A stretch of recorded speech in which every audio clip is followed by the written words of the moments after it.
Maria Espinoza grew up in the small, quiet town of Taos in northern New Mexico. Her childhood was spent among brick houses, shaded by old pine trees along dirt roads. Taos was a paradise for artists, writers, and those who wanted to live a life in touch with nature. But behind the known tranquility of this town, there was a secret that only some people realized. Maria first heard this humming on a cool fall night. She had trouble sleeping that night.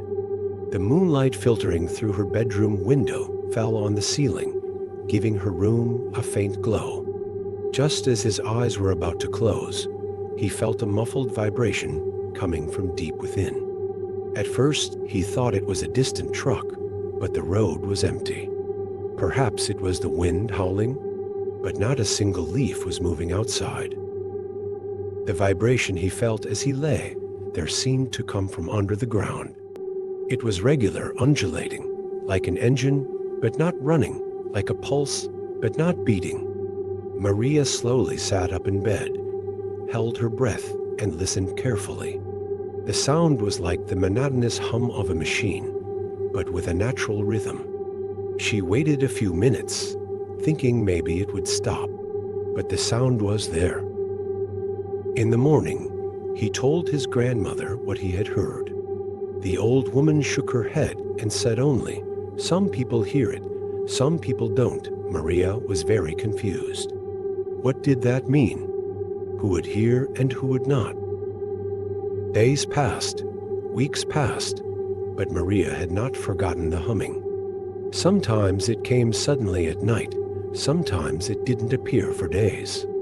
But when she heard it, it was impossible to think of anything else. When Maria told a few people in town about it, strangely, some of them immediately understood what she was saying, because they heard it too. But many people didn't notice anything.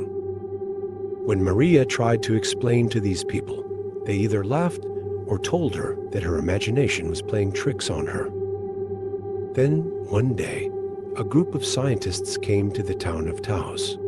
It was 1997.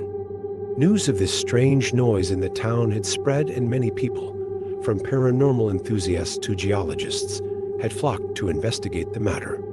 When Maria met one of these scientists, Dr. Jonathan Reeves, she told him what she had heard. Reeves set up the microphones and vibration-sensing devices he had brought with him in Maria's house. They took measurements for hours and days. But the strangest thing was that none of the devices could record the sound. If it can't be recorded, then it doesn't exist, Maria said angrily. Doctor. Reeves shook his head from side to side. No, it means that only certain people can hear the sound. Maria was completely confused. If she could really hear the sound, why couldn't any device detect it? Reeves gave her several theories. Perhaps it was a sound wave generated by underground fault lines or magma movements.